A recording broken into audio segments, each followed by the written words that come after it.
Kung matetreten sila sa pagtakbo ng mga Duterte, matreten sila. Bakit? Matitino yung Duterte. Ako po'y nangangarap na ang Duterte mabalik. Pansinin nyo, noong panahon niya na nakaupo, mga politiko'y takot na gumawa ng mali. Pati pulis, pati sundalo, takot. Aba, biglang anong nangyari? Ngayon ang mga kurakot mga nakaupo. Narin po kayo? Tayo may hindi pinanganak kahapon. Alam natin yan. Bakit ang isang obispo ay sumusuporta sa ganito? Aba, hindi masamang mangarap ng pag-unlad ng pagkakaisa sa bansa natin.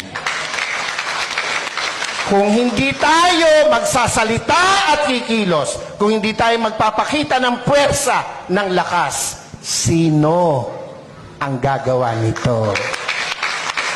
No, kung palakpak lang, hindi mo magawa, lalo na sa rally, hindi mo kaya. Yung makasigaw ng Amen! Oy, iyan yung matatapang. Dapat, ito ang tandaan nyo, ang buhay natin, minsan lang. Pakisabi mo sa katabi mo, mamamatay ka rin.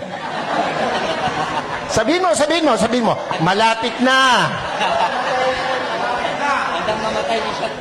Pero, bago mamatay, napakagandang nagparinig ka, nagparamdam ka para sa bayan.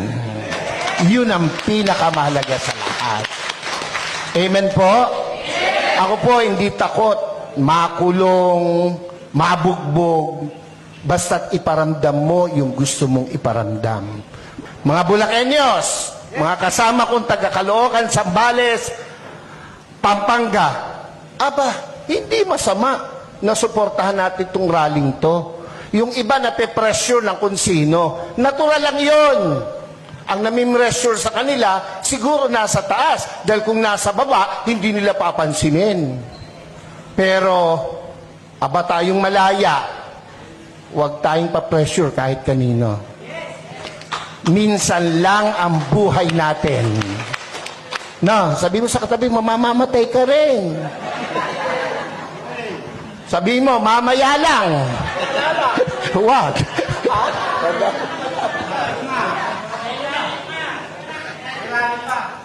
Dapat iparinig natin, iparamdam natin ang ating saloobin. We are not against the government. Never and never will. Lalo po ako. Ay, nakapula nga ako Naran ba kayo? Pero, kailangan nilang makita, kanilang dapat marinig, ang dapat makita at marinig. Gera? Handa ba ang Pilipinas sa gera? Ha? Kurutan man talo tayo sa kurutan. Ilan ang bilyon ang Chino, ilan tayo. Panuntukan, talo tayo. Huwag nilang gawing issue yan. At hindi mangyayaring magkagera. Pilipino pa, subukan nila rito, talo sila. Kung ang laban lang ay chismis, panalo ang Pilipino. Ano? Ewan ko ba sa Pilipinas walang chismosa? Wala, ano? Mamatay na sana, Lord, yung mga nagsisinungaling. Hindi tayo papayag na hindi natin iparinig, iparamdam, ipakita ang dapat nating ipakita sa bayang Pilipinas na ating minamahal. Ako po, kung matetreten sila sa pagtakbo ng mga Duterte, matreten sila. Bakit? Matitino yung Duterte. Ako po, kahit obispo, nung panahong iyan ay lumalaban, ako po'y kasama. Ako po'y nangitim. Ako'y inalukan na maupo sa kabinet. Hindi ko tinanggap. Ang gusto ko'y makita siyang namamahala. Kung anong ginawa niya sa Davao, gawin niya sa Pilipinas at ginawa niya sa Pilipinas. Mabalik yun, ako po ay matutuwa.